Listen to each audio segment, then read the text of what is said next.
Okay, let's get this out of the way first. I'm not a bad person. I like to have fun. You know, life's too short to be tied down to one person, especially when you're in your prime. At least that's what I used to think. It's funny. I was just scrolling through Reddit the other day, and I saw this post about some guy whose girlfriend was totally okay with cheating. Like, she was honest about it. And it made me think of Keith, my ex. I never really told anyone the whole story. It's a long one, and honestly, a little embarrassing. But what the hell? I might as well. This all happened a few years ago. Keith and I met on a dating app. One of the serious ones? Not for hookups or anything. I was 30, and he was 33. We hit it off right away. I mean, we had the same sense of humor, same interests, and we could talk for hours. It was so easy, and I won't lie, it was refreshing to find someone who just got me. When we finally met in person, I could tell he was a little nervous, but I knew he'd be fine. I mean, I'm not being conceited, but I'm a beautiful woman. Men hit on me all the time. It was just a fact of life. Keith was a good-looking guy, but he was always a little insecure about it. I remember him saying he didn't want anything serious with me because I had too many options. I just laughed it off. He was sweet and I liked him, so I just went with it, and it was good. For a while, the hall pass conversation. Things were going great, but I'll admit, I was a little bored. We were together a lot, and it just got a little too comfortable. One night, we were having one of those late night talks, and the subject of hall passes came up. I asked him who his was, and then I told him mine was Justin Timberlake. A little cliche. I know, but come on. It's JT? Then, just to be playful, I added, I don't think there are many celebrities who would say no to me. I mean, it's the truth, right? It was a little joke, but he got quiet. I saw his face. His demeanor changed a little. I knew he was thinking about what I said. I just laughed it off and moved on. I didn't think much of it at the time, but looking back, I think that's when the dynamic shifted. He started getting a little clingy. I had to work late sometimes or hang out with friends, and he'd get all weird about it. He'd start questioning me about where I was, who I was with, and why I was home late. I'd tell him, oh, I lost track of time, or I ran into a friend. But he'd get all defensive and accusatory, as if I was doing something wrong. Honestly, it was just stressful. I mean, I have my own life. You know, it's not like I'm a child who needs a curfew. He started acting weirdly distant. Too. It's like he had this little voice in his head telling him something was wrong. So I confronted him. I said, is everything okay? You seem different. He, of course, denied it. And I wanted to believe him. I really did. But it was clear he was just stressed out with work. A few days later, the same thing happened. And I got a little angry. I told him he was being too controlling and that I didn't appreciate him not trusting me. It worked. He backed down, and he seemed to have understood my side of things. I tried to be more communicative after that. When I was late, I'd tell him stories about what I was doing, but they felt hollow.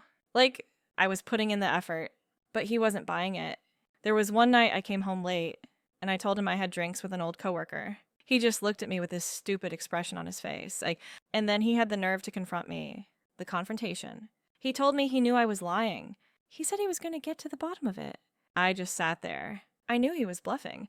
I mean, what was he going to do? Hire a private investigator. Seriously? That's what people in movies do, not real life. But he said he did. He said he hired a private investigator to follow me, and that he had proof.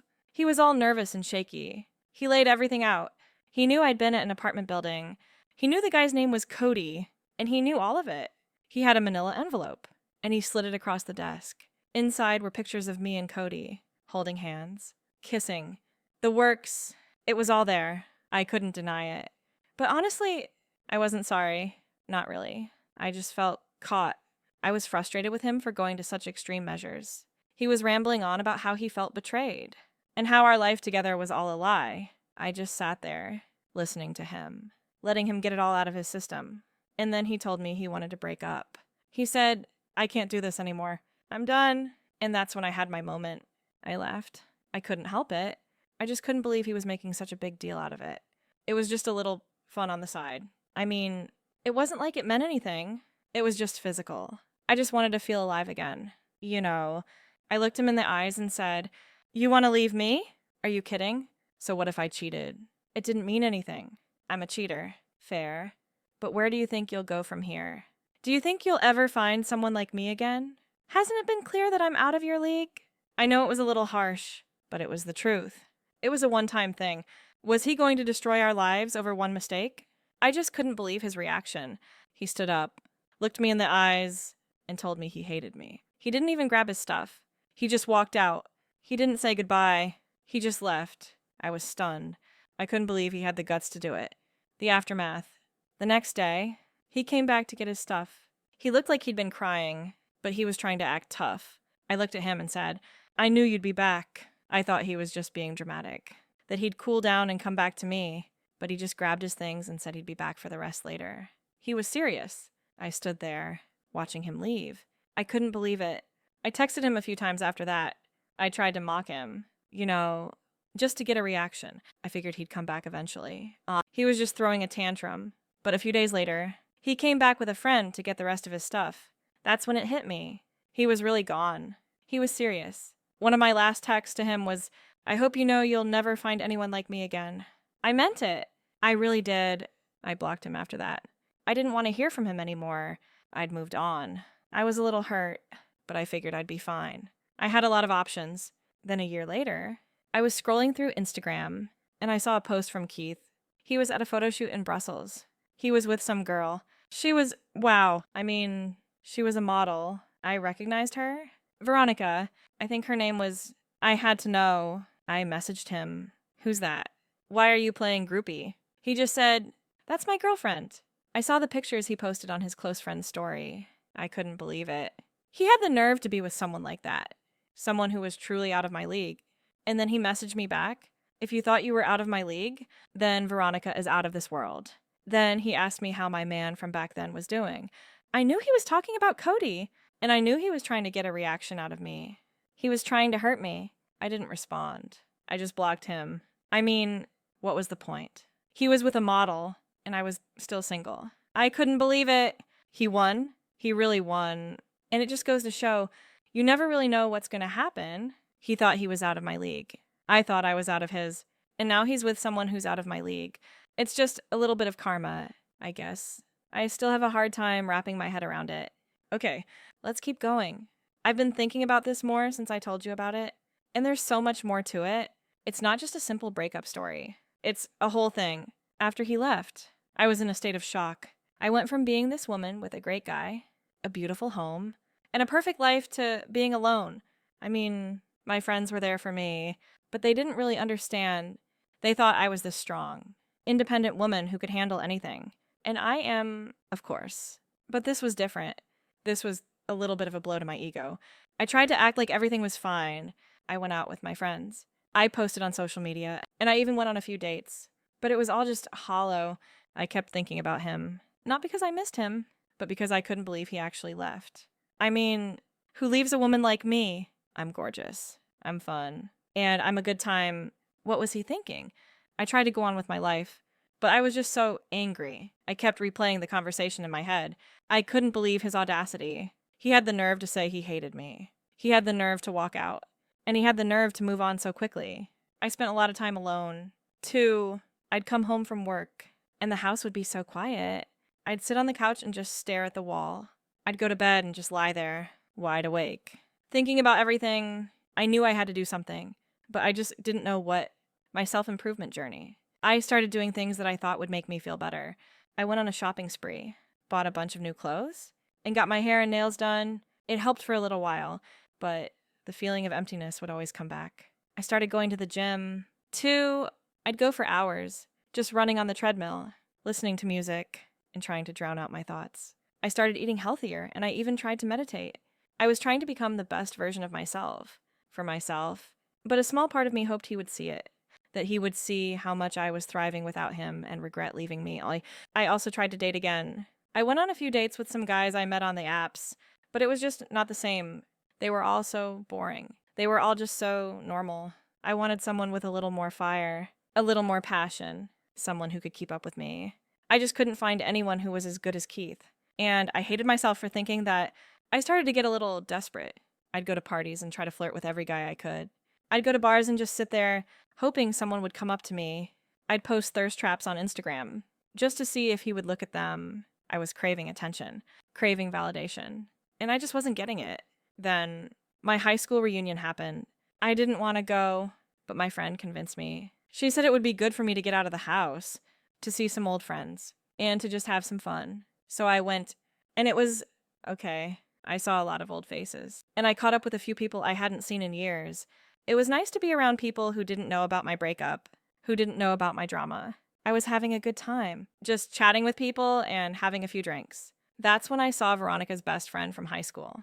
I went over to say hello, and we started talking. I asked her how Veronica was doing, and she just smiled. She told me Veronica was a successful model now, and I just laughed.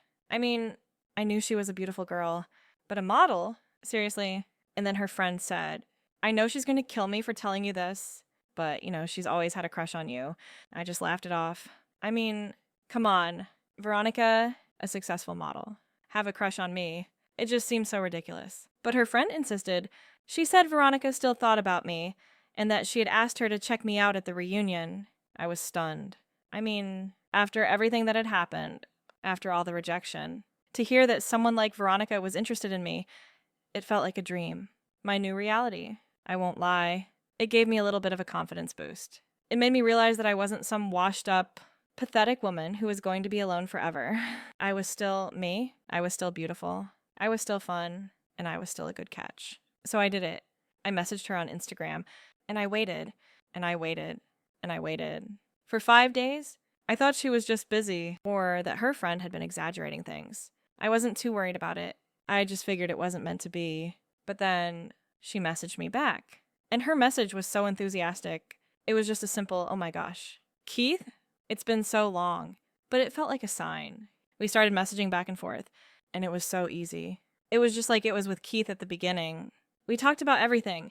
Our lives, our jobs, our families, everything. After a few days, she asked to FaceTime.